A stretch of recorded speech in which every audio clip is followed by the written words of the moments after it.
Ouais, parce que là, je me dis, c'est quand même, c'est super intéressant, ce sujet de l'intime.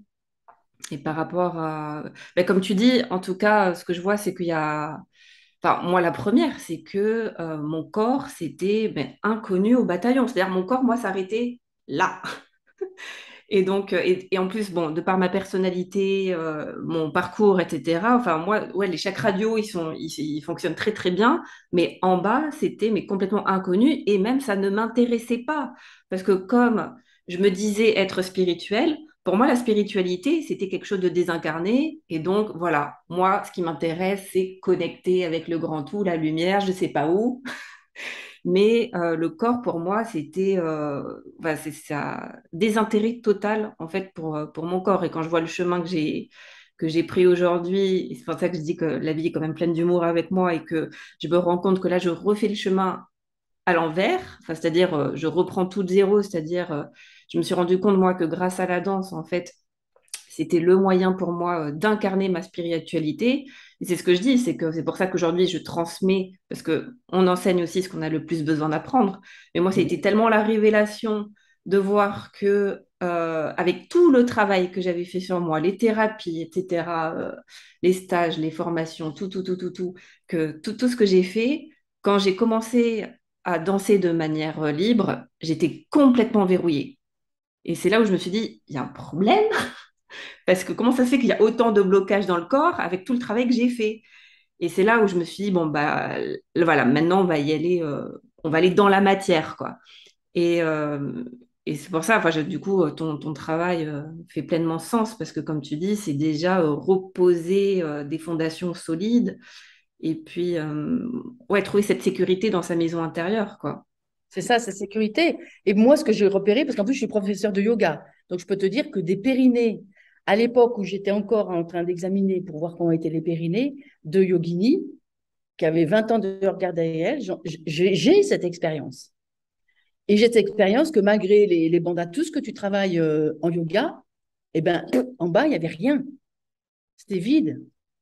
Parce que tant que tu ne peux pas animer quelque chose sur lequel tu n'es pas connecté. Mm. Parce en fait, la spiritualité pour moi, elle n'est pas là-haut. Là-haut, c'est planqué et c'est très insécure. C'est de la faire descendre dans le Graal, à l'intérieur du bassin, mais périnée, hein, pour la médecine chinoise, c'est la mémoire des ancêtres. Donc, faire le ménage là en bas et après, c'est ton rayonnement qui remonte. C'est l'histoire de l'énergie de la Kundalini. Et pour rayonner dans de la sécurité, du spirituel, de l'intuition, de la connexion dans toutes les dimensions, mais à partir de la terre en quelque sorte, à partir de ta terre intérieure. Et là, c'est un alignement yin-yang, masculin-féminin, c'est d'une puissance phénoménale. Toi, c'est quoi ton propre parcours justement par rapport à cette connexion à ton corps? Est-ce que tu l'as toujours eu ou c'était tout un chemin aussi, toi, personnellement? Alors moi, je suis née connectée. Ah, Je suis née connectée à mon corps sensuel, je suis née connectée à ma sexualité. C'est un espace qui n'a jamais été une difficulté pour moi. Mais mon cheminement, ça a été de déconstruire ma connexion pour arriver à comprendre à quel point la grande majorité des personnes dont je m'occupais n'étaient pas connectées. hmm. Donc, c'est une déconstruction, parce qu'au début, parce qu'en plus, quand tu es une femme incarnée dans ton sensuel, dans ton sexuel, tu fais peur, tu passes pour une Marie couche-toi là, enfin, euh, tous ces points de vue intéressants sur la femme puissante, puis, tout en étant spirituelle quand même. Hein. Alors, j'ai d'autres difficultés, mais c'est pas à cet endroit-là, tu vois. Et j'ai mis 30 ans à déconstruire mon ressenti pour arriver à me dire, ah là là, à ce point-là, à ce point-là, elle n'est pas dans son corps. Oui, c'est pas déconstruire vis-à-vis de toi, en fait, c'est Non, comprendre. Ouais. oui, c'est comprendre. C'est-à-dire, quand je dis déconstruire, ça a quand même été une déconstruction de ma compréhension Hmm. de moi-même. Oui, Ah ouais, elle sent pas ça. Ah ouais, elle sent pas ça. Ah ouais, quand je lui dis ça, elle a jamais senti. Ah ouais, quand je lui dis est-ce que tu as déjà eu un orgasme? Ben, je crois. Non, c'est un orgasme, mais tu ne crois pas. Tu sais que tu as eu un orgasme parce que c'est tellement un truc énorme, tu vois. Et j'allais de sidération en sidération en sidération en sidération. Et puis, en heurtant beaucoup les gens, parce que dès que tu es dans cette facilité en face, ça fait ça, tu Mm. vois. Donc, il a fallu aussi que moi, je, je- j'aille rencontrer ma propre énergie. J'aille rencontrer aussi que j'ai une parole qui est directement connectée à mon corps. Donc, elle était, poum, comme ça, a priori guérisseuse, mais sauf que quand tu la contrôles pas, quand tu n'as rien demandé, ben, en face, ça va pas. Donc, c'est vraiment un travail par rapport à quelqu'un qui, comme toi, qui est déconnecté de ton corps, ou tu rencontres ton corps, où tu construis petit à petit. Moi, il a fallu que je déconstruise ma compréhension pour pouvoir maintenant en parler. Mm. Et accompagner les femmes qui sont en difficulté, puisque toi, tu l'as pas rencontré, cette difficulté-là. Voilà. Et accompagner. Donc, en fait, je- mes chéris, c'est possible. Je connais. Je sais ce que vous pouvez vivre. J'ai fait le chemin de déconstruire pour aller pouvoir vous tendre la main là où vous êtes, là où tu es, et je peux t'aider à faire le chemin. Mais ça m'a mis 30 ans, hein. Mm. Et du coup, là, si c'est des personnes qui nous regardent, si je publie cette vidéo, est-ce que tu pourrais justement parler de... Parce que le périnée, bon, on a tous entendu parler du mot, mais finalement, je pense qu'il y a beaucoup de femmes qui ne savent pas vraiment ce que c'est et qu'est-ce que ça représente, surtout sa représentation à tous les niveaux, énergétique, mais déjà physique, hein, qu'est-ce que le périnée, peut-être où il se trouve, hein, déjà, pour reprendre la base. Et puis pour toi, je mets un peu tout en vrac, mais surtout, en quoi, pour toi, c'est si important, parce que quand même, ton programme s'appelle Voyage en périnée, donc pourquoi c'est si important cette zone de notre corps? Et comme tu dis, d'hommes et de femmes. Hein. Oui, oui. J'ai fait une vidéo sur mon YouTube sur comparaison du périnée masculin et périnée féminin. C'est un petit chouïa après.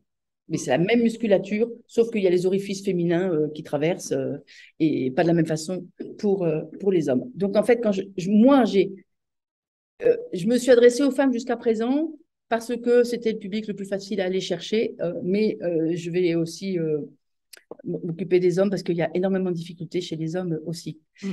Alors, déjà, pour moi, on ne devrait pas dire le périnée, on devrait dire les périnées, Mm. parce que c'est un fascia musculaire, et ce fascia musculaire, s'il est en bon état, là, tu vois, je pense à Olivia Kolbock, ben, un pianiste, en fait, les muscles du pianiste, ils sont dans l'avant-bras. Donc, le pianiste qui s'entraîne, ou le guitariste, etc., en fait, il différencie tous les fascias musculaires de l'avant-bras. Et il crée en quelque sorte des nouveaux muscles. Donc, cette musculature du périnée, ce sont des fascias musculaires sur plusieurs étages, 3 étages en gros. Et euh, selon ta posture, bah, tu vois, quand tu danses, et bah, à l'intérieur de ton corps, ta musculature, elle fait la même chose que ton mouvement dansé. Mm. Et plus elle va t'accompagner, plus elle va être un centre d'équilibre qui fait que ton corps, il peut vraiment bouger autour en toute sécurité et transmettre à tes pieds et transmettre au haut du corps. Schématiquement, cette musculature du périnée, elle est très souvent montrée en bol dans les trucs anatomiques. L'IRM dit qu'elle est en forme de dôme. Et en fait, quand tu es debout, elle est accrochée sur le pubis qui est devant, sacrum en arrière, mais en fait, le bassin, il n'est pas comme ça, il est comme ça. Il est basculé, avec les ailes iliaques comme ça. Et du coup, c'est comme des ailes de papillon Mm. qui sont censées avoir toutes les couleurs du papillon et qui sont censées faire ça. Donc, Et être... là, quand je parle, mes paroles font bouger toute ma musculature du périnée comme ça. J'ai des exercices avec le son, parce que c'est hyper intéressant. Quand il est conscient et en bonne santé, il danse. C'est une musculature qui danse à l'intérieur de toi et qui renvoie toutes les pressions vers le haut.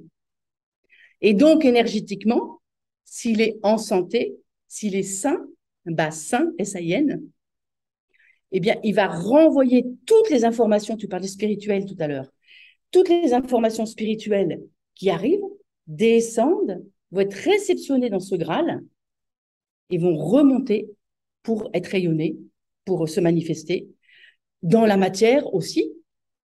Ils ont racheté une maison, par exemple, tu vois, le rayonner au monde et, et vraiment le manifester.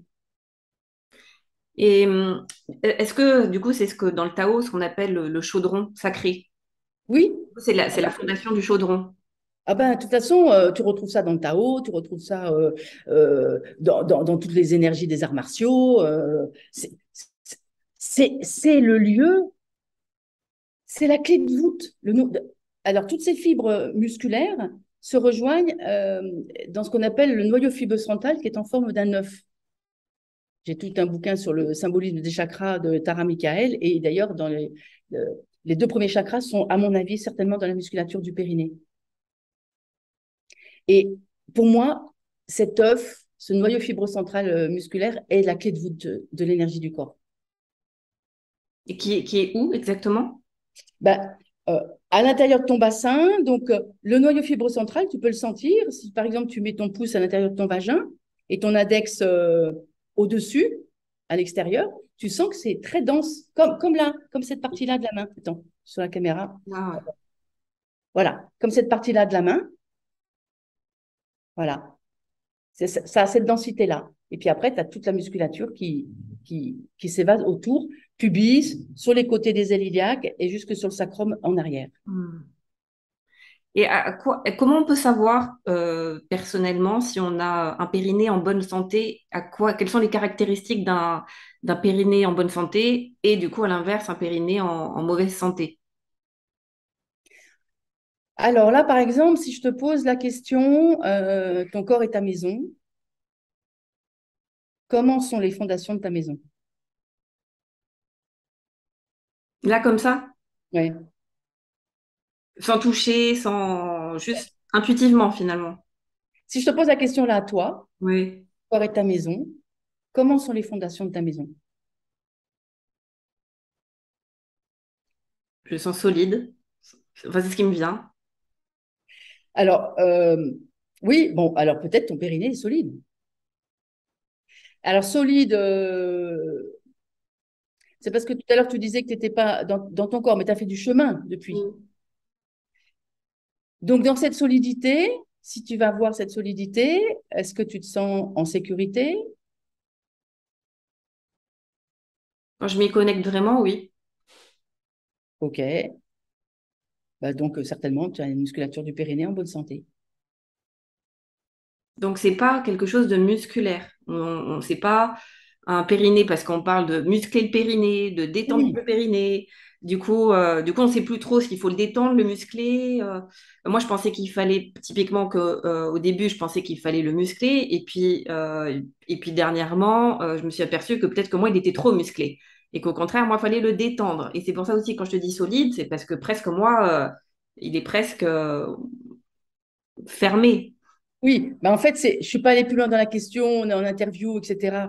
Mais voilà, c'est ce que j'ai. Dans solide, enfin, si on avait été en conversation pour que tu avances, je t'aurais dit solide comment? Ouais. Parce que ça correspond à ce que tu dis, c'est solide. Solide, peur. Alors là, toi, tu le dis toi-même, en fait. Parce que c'est ça qui m'intéresse. C'est que si toi, tu es capable de dire, il est solide, mais plutôt rigide, ah, est-ce qu'une maison avec un plancher comme ça, est-ce qu'elle va tenir bien? La Hmm. maison, elle a besoin de, s'il y a des tremblements de terre, s'il y a des petits effondrements, elle a besoin quand même d'avoir une. C'est pour ça qu'il y a comment dire, des structures métalliques dans les fondations des maisons ou qu'elles sont sur pilotis. Moi, j'ai vécu au Japon, la fondation, elle est faite pour pouvoir bouger, tu vois. Et pour moi, une musculature du périnée en bonne santé, c'est c'est une musculature de danseur. C'est-à-dire que si tu fais ça, sur une pointe, ben, à un moment, il va falloir qu'il y ait toute une partie musculaire qui soit extrêmement solide, et puis beaucoup de souplesse dans le corps par ailleurs, et puis tu bouges, c'est un autre endroit qui doit être solide et ton corps souple, et la musculature intérieure de ton corps, elle ne doit pas être ni tonique, ni renforcée, ni souple, elle doit être tout ça en même temps en fonction des besoins et en fonction du moment et en fonction des circonstances. Dans l'amour, c'est une musculature qui doit danser en fait, Hmm. avec le mouvement du bassin, tu vois. Et les tissus, ils dansent à l'intérieur. Et est-ce qu'on peut se masser toute seule le périnée? Enfin, parce qu'on parle beaucoup aussi de massage. Donc, du coup, là tu m'as amené juste en connexion intuitivement, comment je le ressens. Peut-être que il y a des personnes qui peut-être pourront même pas répondre à cette question de comment je ressens ma fondation. Est-ce qu'elle est tonique? Est-ce qu'elle est relâchée? Est-ce que c'est... Du coup, est-ce qu'il y a d'autres moyens de sentir cet espace-là, peut-être au niveau musculaire, très physique, peut-être pour commencer ou pas? Alors, déjà, une personne qui va me dire qu'elle ne le sent pas, elle a déjà une information. Si elle ne le sent pas, c'est qu'il n'est pas en bon état. C'est qu'il n'a jamais été vivant. C'est comme si ce fameux bras, non seulement tu n'avais pas fait de piano, mais que tu l'avais jamais utilisé. Il est endormi. Donc à un moment, ces périnées endormis vont manifester en vieillissant des fuites urinaires, prolapsus, et puis ça va se manifester, ça peut se manifester par des mycoses récidivantes, ça peut se manifester par des cystites récidivantes, ça peut se manifester bien sûr par des douleurs dans la sexualité ou par une absence de ressenti dans la sexualité. Euh, alors après, physiquement, on peut aller voir, mais disons que, en tout cas, moi, c'est pas mon postulat parce que je n'ai eu de cesse dans ma vie de sage-femme d'enlever les doigts de l'intime des femmes. Hmm. Et pour moi, une femme, c'est comme l'œuf de Yoni. Alors, Maïva, que tu connais, elle fait vraiment partie des personnes qui transmettent ça avec beaucoup, beaucoup de sagesse. Mais j'ai vu des œufs de yoni, en veux-tu, en voilà, des femmes se mettre des œufs de yoni dans le vagin alors que le vagin n'était pas prêt à le recevoir. Et avec des pierres puissantes, enfin, j'ai quand même aidé de temps en temps des femmes. Waouh. Donc c'est encore demander à l'extérieur une guérison de l'intérieur. Et mon, mon programme, c'est ça, c'est va le voir de l'intérieur, va le rencontrer, et c'est ton corps qui va te dire s'il va bien ou s'il va pas bien. Hmm. Alors idéalement, c'est pour ça que je suis ravie de discuter avec toi qui es toute jeune, c'est il est urgent d'en parler aux jeunes femmes parce que le problème, c'est que les femmes consultent. Alors, à 40 ans, elles commencent à se pisser dessus, mais elles trouvent ça normal. J'ai une jeune femme avec qui j'ai connecté, elle m'a dit, oh là là, j'ai trouvé, enfin, elle avait, euh, comment elle m'avait dit, ah bah, t'en as dans le pantalon, de te montrer comme ça sur Internet. Et puis elle me dit, ah, moi je me pisse dessus, mais ça me fait rigoler. Mais ma chérie, tu as 40 ans, donc si tu te pisses dessus à 40 ans, à 50 ans, ça va être les chutes du Niagara.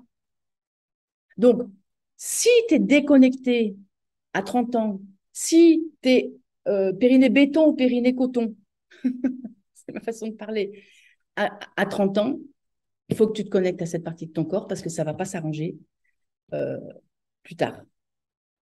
Ça va faire que se dégrader. Qu'est-ce qui se passe que tu es déconnecté comme ça? Et c'est là que c'est très difficile. C'est parce que la plupart du temps, on est déconnecté parce qu'on a des mémoires de Hmm. traumatisme. Donc, on n'y va pas. Et le traumatisme, il est très bien foutu. Hein. C'est François Le Breton, il en parle très très bien de ça. Le traumatisme, il se démerde pour que tu n'y ailles pas. Il n'a pas compris qu'en fait, si, il faut que tu y ailles pour guérir. Le traumatisme, alors soit il met du brouillard, soit il met de la douleur. Et la douleur, elle est faite pour dire non, non, mais descends. Oh, coucou, coucou, viens. Je te fais mal parce qu'il faut que tu viennes me voir. Hmm. Et surtout pas me fuir. Et là, il y a ce principe d'inversement où en fait, tu discutes avec le traumatisme. Ok, bon, bah écoute, pousse-toi de là. Moi, j'ai besoin d'aller voir. Hmm. D'où mon idée de ne pas le faire. Parce que ce qui s'est passé, moi, j'ai eu des diagnostics faits de femmes qui m'ont dit, oh là là, mon gynéco m'a dit que c'était catastrophique, et puis finalement, ce n'était pas si catastrophique que ça. Mais dans quel état elle était quand elle est allée voir le gynéco? Ou une femme qui va avoir un périnée béton quand elle va voir le gynéco, mais quand tu te retrouves les quatre fers en l'air, à moitié à poil, avec un mec en blouse blanche qui va te glisser de doigts dans ton intime, tu n'as pas du tout envie. Donc... Et c'est normal. Hmm. C'est normal que tu sois pas OK, c'est bon, tu vois. Hmm. Donc, du coup, toi, c'est vraiment, tu accompagnes les personnes, les femmes surtout, à se connecter donc à leur périnée, à cette région de ce corps. Du coup, en étant à l'écoute finalement de ce qui se passe, c'est ça? Mettre de la conscience et apprendre à aller écouter. Pour un voyage en périnée, c'est vraiment apprendre à aller écouter ce qui se passe avec différentes situations. Tu vois, j'utilise du son, j'utilise la danse, j'utilise des petits exercices de yoga. Enfin, j'ai pas mal d'ingrédients. Et OK, tu fais ça dans ton mouvement corporel. Allez, mets ta petite caméra intérieure. Va voir à l'intérieur. Ah, tu vois rien. C'est pas grave, c'est une information. Pour Hmm. l'instant, tu n'es pas capable d'aller voir. Ce qui aurait peut-être été ton cas quand tu disais que tu n'étais que là il y a quelques années. Tu Hmm. vois. Et je le suis encore, hein. Et quand même, tu es capable de dire qu'il est béton. Donc, ça veut dire que quand même, tu as déjà.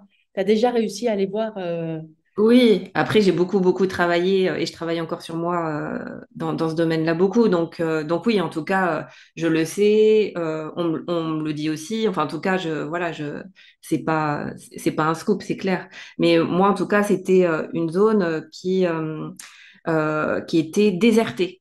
C'est-à-dire, en fait, je ne savais, pour moi, c'était normal de pas sentir. Ah bah Pour oui, moi, c'était ma norme de ne pas sentir. Et donc, c'était tellement endormi que je ne savais pas que, entre guillemets, la normalité, c'est de pouvoir ressentir des picotements, de la chaleur, en tout cas, que, comme on dit, la yoni nous parle. Et moi, je t'avais, c'est-à-dire, elle nous parle. C'est-à-dire, enfin, elle nous parle comment? Et, euh, et moi, je ne ressentais mais absolument rien. En fait, j'étais complètement endormie, mais parce que j'avais tellement coupé avec cette zone-là que je m'en étais complètement désintéressée, en fait. oui, oui, c'est exactement ça qui se passe. C'est-à-dire, c'est une dissociation de la corporalité. Donc, si tu es très spirituel, très médium, on peut imaginer qu'il y a vraiment des mémoires transgénérationnelles. Tu vois? Moi, je travaille en transgénérationnel. Par exemple, j'ai eu ce cas-là, ça revient d'une façon ou d'une autre, mais un grand-père ou un arrière-grand-père de ta lignée qui a été menacé par une arme, c'est un viol. C'est ôter la vie. Et Hmm, il peut te transmettre en épigénétique le fait que euh, moi, je suis spirituelle, etc., mais je ne vais pas dans le corps. Le corps, c'est trop dangereux d'être dans le corps. On hmm. risque de mourir. Enfin, moi, je sais qu'il y a du gros lourd, hein, côté transgénérationnel et que je portais beaucoup, beaucoup, beaucoup de mémoire. Mm.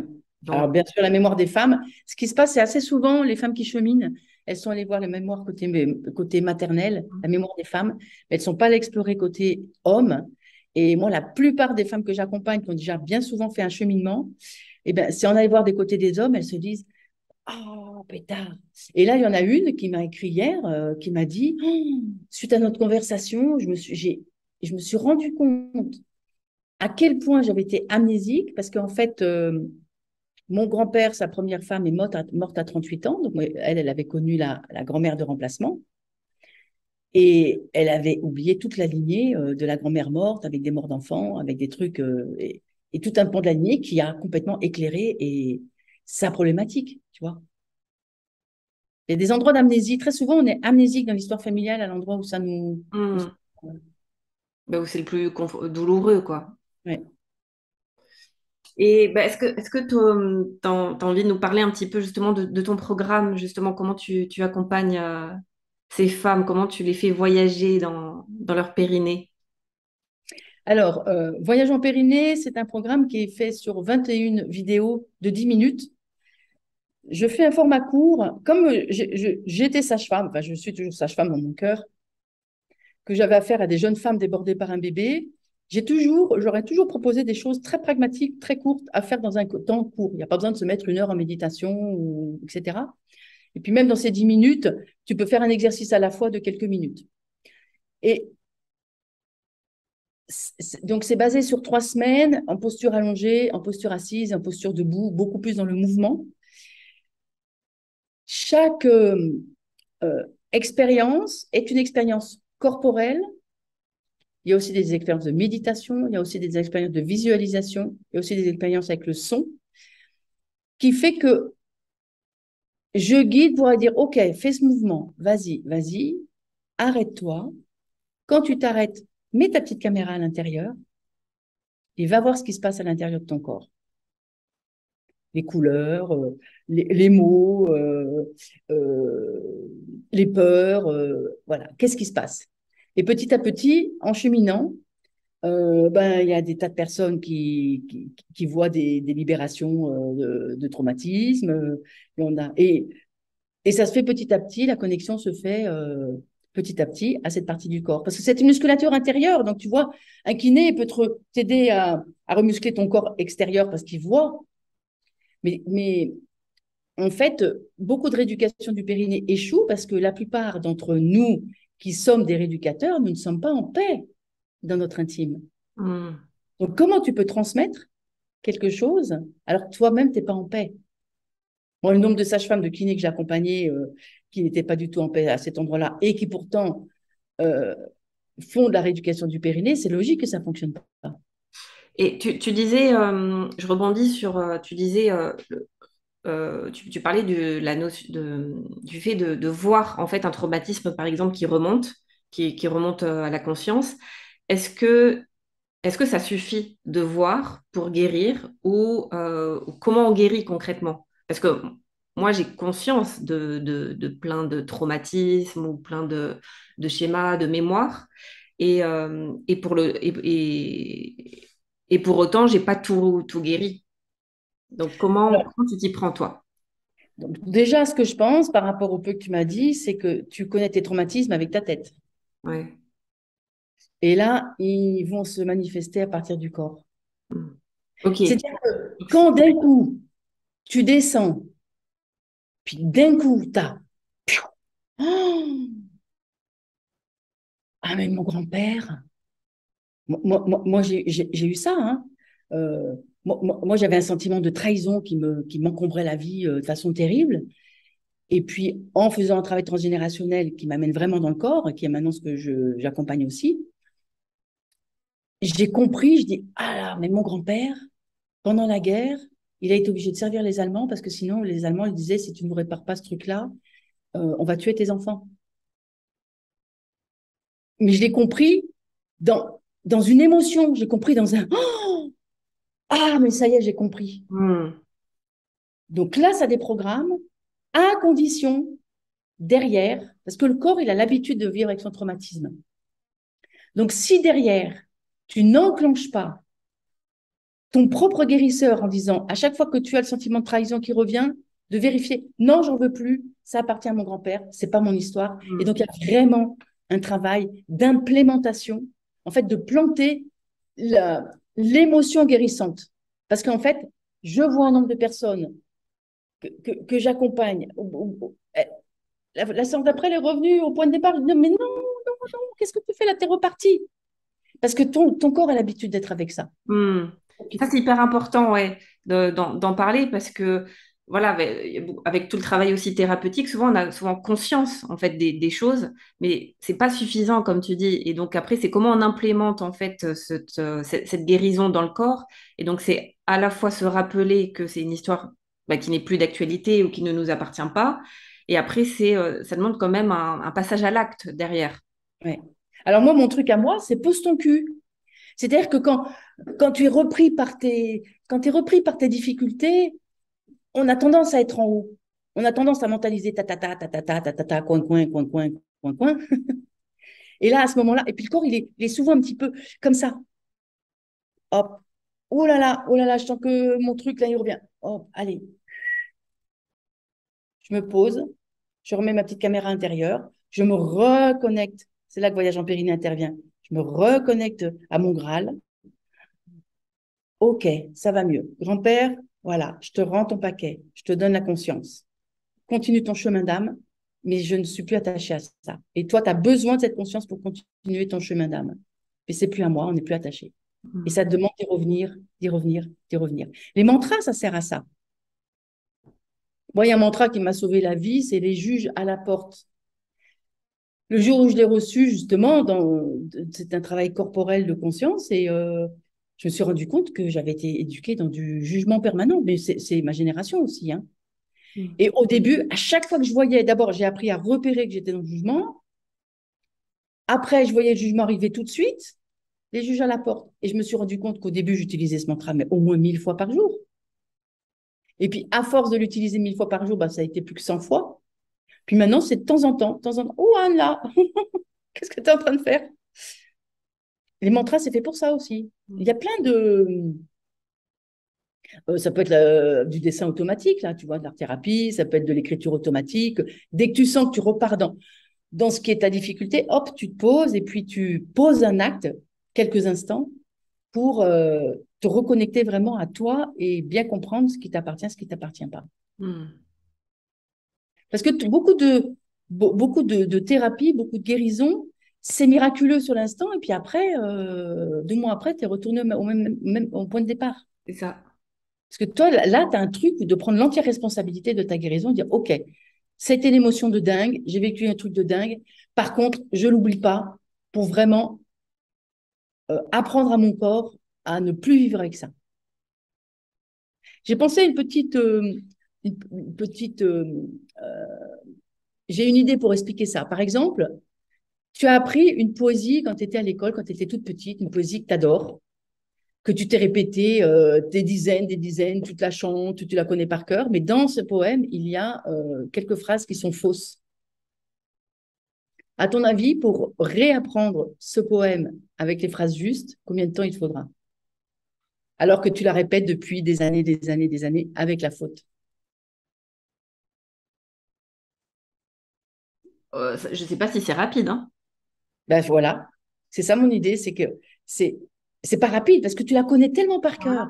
Avec la faute, il va falloir que tu répètes des dizaines et des dizaines de Pour fois. réancrer.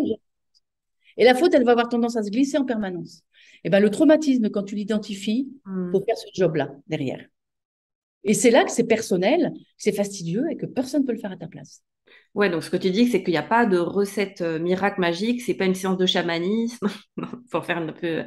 Enfin, j'en sais rien, peut-être, je sais pas d'ailleurs, je sais que tu es un peu dans le chamanisme aussi. Est-ce que tu crois justement, en tout cas, en effet, c'est pas mon expérience avec quand même tout ce que j'ai expérimenté, c'est que je vois et je tombe encore entre guillemets dans le piège de on sait jamais, peut-être que ce soin énergétique va me libérer pour toujours. Et en tout cas, ce que je vois, c'est que oui, sur un plan, je suis certaine que ça m'a libérée sur un plan, voilà, énergétique, mais à un moment, dans la matière, c'est à moi d'agir. Et donc, on a beau voir tous les énergéticiens, les chamans, les guérisseurs du monde, à un moment, c'est à nous aussi en tout cas, c'est à nous d'accompagner cette guérison par des actes dans la matière. Ah ben, complètement. Et tu vois, tu parles de chamanisme. Moi, j'ai fait une initiation chamanique qui a été extrêmement puissante et transformatrice pour moi.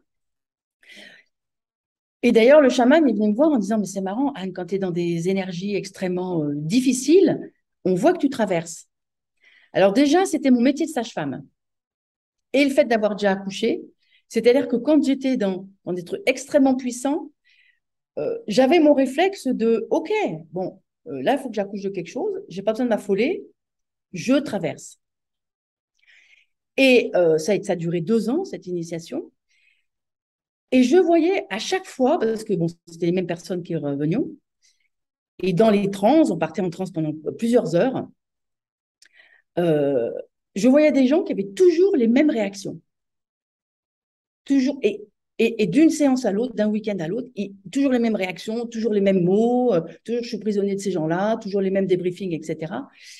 Et ça, c'est la sage-femme qui a réfléchi en disant, mais attends, de toute façon, ça, c'est une transe, comme les transaccouchements. Une femme qui va vraiment dans ce vortex d'accouchement, elle est dans le même état. Mais finalement, alors là, je remets en question beaucoup de choses, hein, parce que même au spirituel, je remets en question quelque chose. Est-ce que le chaman l'aidait à passer à autre chose?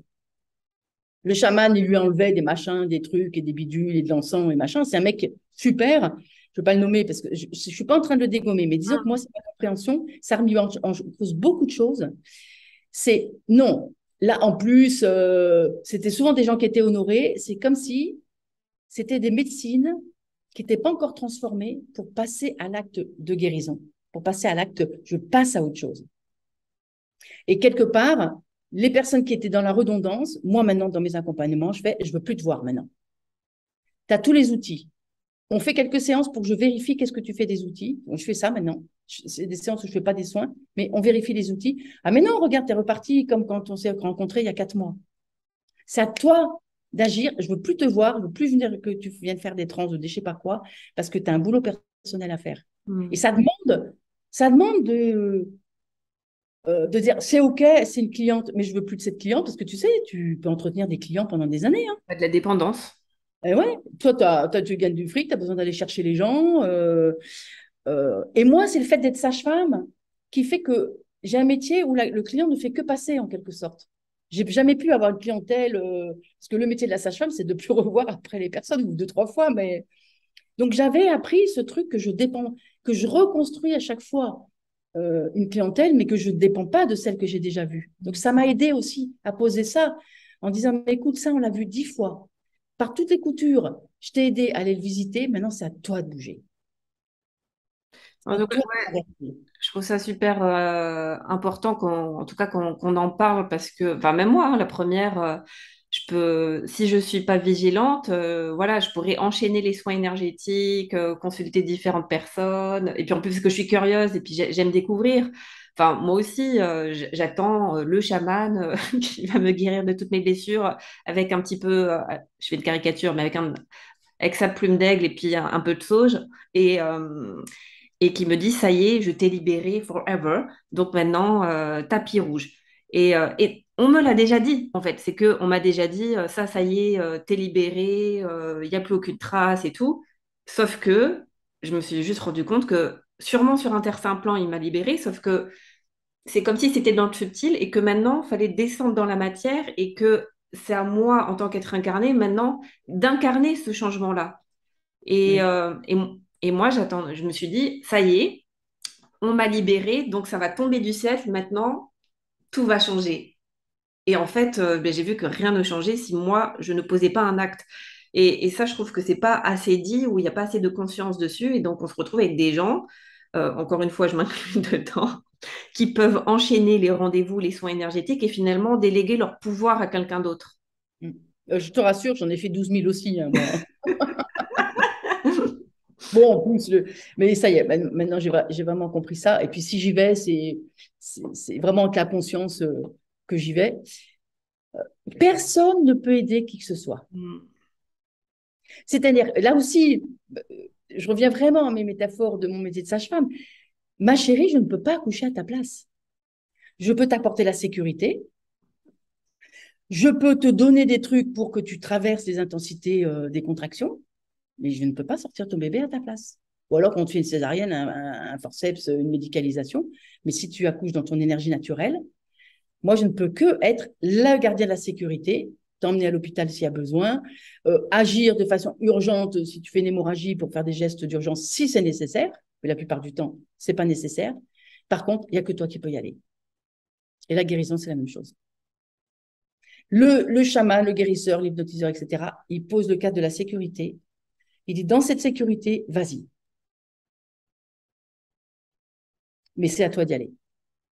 Et c'est ce que j'ai vu dans ces trans chamaniques, c'est-à-dire qu'il y avait la sécurité, c'est à toi d'y aller, mais comment tu sors? Mm. Et juste pour revenir sur le périnée, est-ce que pour toi, périnée-yoni, c'est la même chose? Est-ce qu'on parle de la même chose ou pour toi, c'est différent? Alors, la yoni, moi, j'utilise pas ces termes-là parce que, alors, je ne critique pas parce qu'il faut tout est bon pour que les femmes se réconcilient. C'est une porte Mais d'entrée. au lieu de dire la yoni, le mot français, c'est le sexe. Pour moi, la yoni, mais ça, Maëva me corrigerait peut-être parce que j'en sais rien. Je pense que la yoni, c'est tout le sexe féminin, c'est-à-dire c'est la vulve, le clitoris, le vagin, Oui. essentiellement. Je pense pas que c'est l'utérus.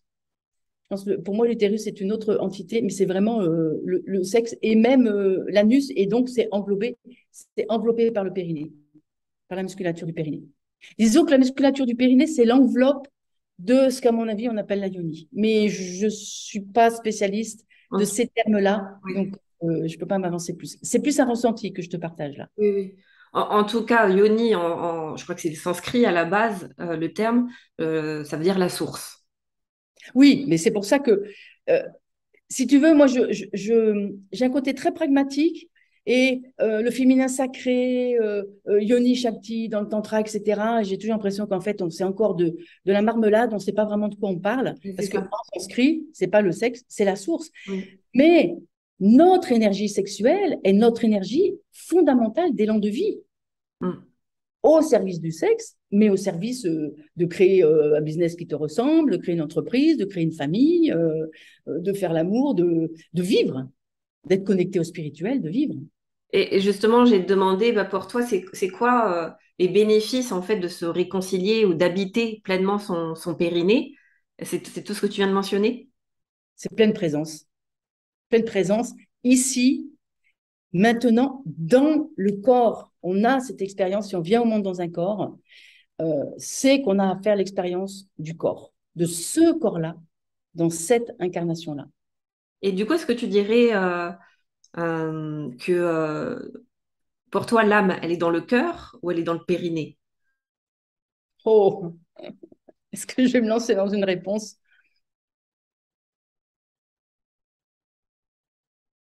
Pour moi, l'âme, elle est, en fait. Elle est et elle va pouvoir d'autant plus se manifester sur Terre dans l'incarnation que tu habites ton corps. C'est 21 grammes, hein, paraît-il qu'un corps mort, il se délaisse de 21 grammes. Ce serait le poids de l'âme. Et oui, pour moi, l'âme est dans les cellules. Pour moi, l'âme, elle est partout. Alors moi, pourtant, je suis prof de yoga, mais je ne travaille pas sur 7 chakras. Je travaille essentiellement sur l'énergie bassin, S-A-I-N, souvent je dis cœur sain, esprit sain, englobant aussi tout là où la parole a été empêchée, les non-dits, les pas dits, les mal dits, etc.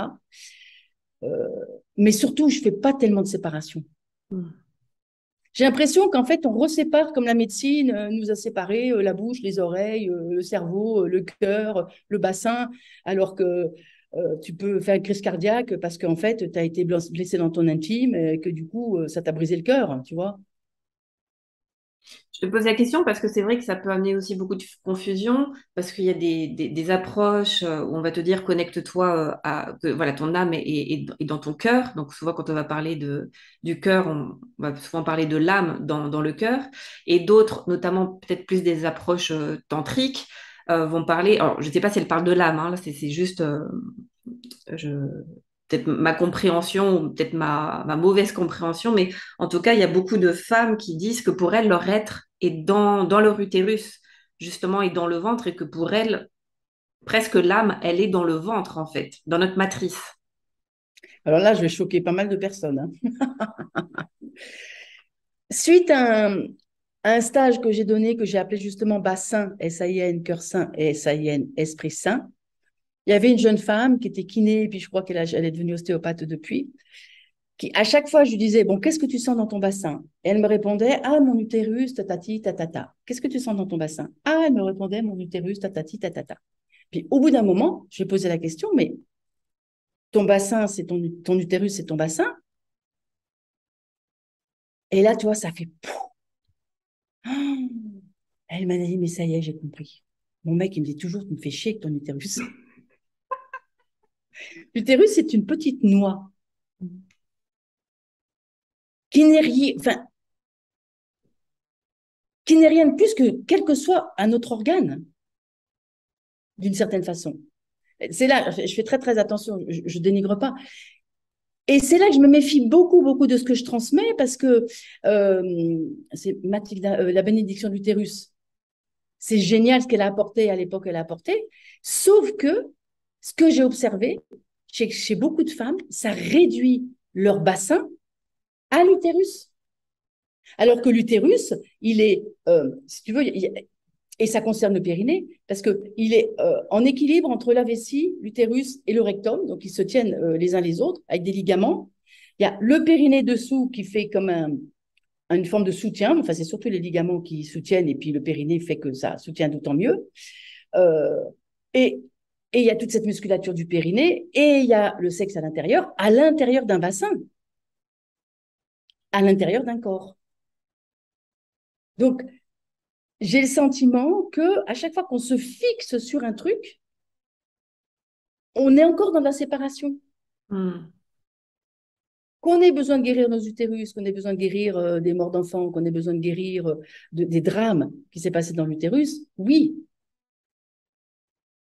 Mais il y a l'utérus, il y a le col, il y a les ovaires, il y a tout l'environnement autour. Il y a le passage. Moi, en tant que sage-femme, je vois que c'est très rarement l'utérus en lui-même qui pose un problème. C'est son ouverture, c'est sa contraction, c'est le passage du bébé.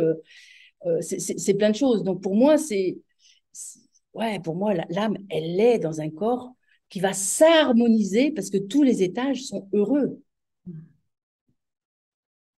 Et le cœur, il va pouvoir s'épanouir parce que dans un bassin en sécurité, dans une fondation solide, eh ben, il peut s'épanouir. Par exemple, tu vois, le cœur, beaucoup de personnes travaillent sur le cœur. Tu as des personnes qui sont dans le cœur, qui sont dans le cœur, qui sont dans le cœur, qui donnent tout, qui donnent tout, qui donnent tout, qui ont des vies avec zéro abondance, Mm. qui sont dans des difficultés financières effroyables. Pour moi, il n'y a pas de justesse là-dedans. Mm. Et tu crées une dette vis-à-vis des autres. Tu donnes, tu donnes, tu donnes, mais l'autre, comment il peut recevoir alors que tu fais que donner, que tu ne sais pas toi recevoir et ramener dans ton Graal, dans une globalité, tu vois? Mm. Mm. Ouais, vraiment, vraiment intéressant de ramener à cette unité et pas, comme tu dis, de séparer. Après, j'imagine que voilà, l'utérus, on y porte une attention particulière parce que c'est un peu, c'est notre source de création, finalement. En tout cas, c'est le lieu de la création dans le corps physique. Donc, j'imagine que c'est pour ça que, il y a autant d'attention qui est portée dessus. Mais comme tu dis, en fait, c'est un ensemble. Oui, c'est le lieu de la création. Si tu veux, si tu vas jusqu'au bout, l'ovule est fertilisé avant d'arriver dans l'utérus, Mm. passe dans les trompes, se nide dans l'utérus, et après sort de l'utérus, et l'utérus, il grandit dans un bassin. Mm, mm, C'est relatif. mm. Alors, en même temps, qu'il y ait des approches, qu'une femme, elle passe par une bénédiction de l'utérus, après qu'elle fasse un travail sur la yoni, c'est génial. C'est Mm. génial parce qu'en fait, on se réveille. On se réveille de millénaires d'amnésie. Donc, formidable. Toutes les approches vont parler à l'une, à l'autre, etc. Chacune va cheminer et chacune apporte sa pierre à l'édifice. Et je voulais te donner un autre petit truc par rapport à j'ai fait plein de formations, et ça ne m'apporte pas, etc. Et puis, de temps en temps, tu vas rencontrer quelqu'un, waouh! Et quand toi, tu es le thérapeute, tout ça fait waouh, tu te dis waouh, je suis génial. Mais en fait, c'est comme le tailleur de pierre qui a un granit et qui, pour le fendre en deux, tape sur son granit 1000 fois. C'est quoi le coup qui est le bon? C'est tous. Mm. Sauf que celui qui est spectaculaire, c'est le dernier, qui Voilà. fond en deux. Mm. C'est exactement le ressenti, en tout cas, de mon propre parcours. C'est que j'enlèverai rien à ce que j'ai fait. Oui, il y a eu des moments plus impressionnants que d'autres, qui vont me marquer à vie plus que d'autres. Et pourtant, ils ont tous été nécessaires. Et oui, c'est ça. C'est ça, exactement.